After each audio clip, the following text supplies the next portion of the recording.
السلام علیکم۔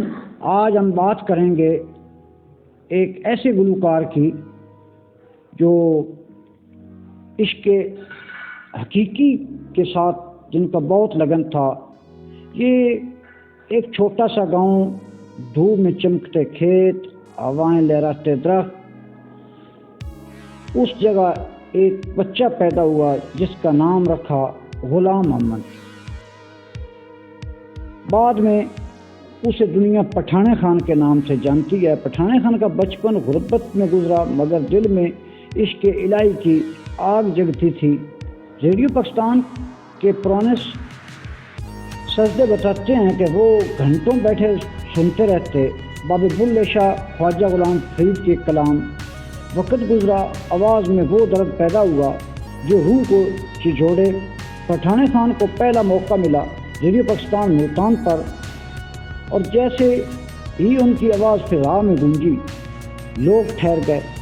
یہ کوئی عام گلوکار نہیں، یہ تو سائیں ہے۔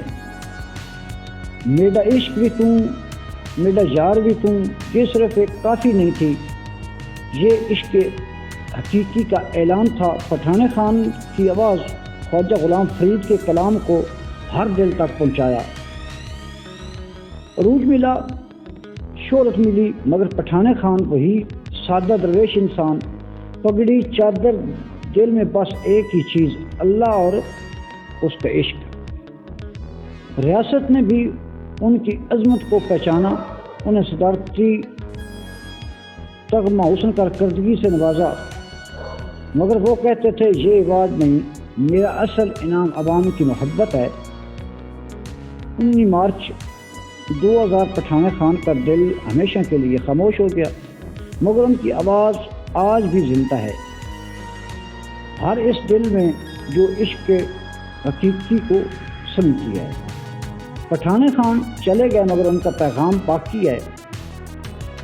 عشق، سچائی اور صوفیانہ درد، یہی ان کے فن کی علامت ہے۔ اگر ویڈیو اچھی لگے، لائک کریں، شیئر کریں، سبسکرائب کریں، بیل آئکن کو دبائیں۔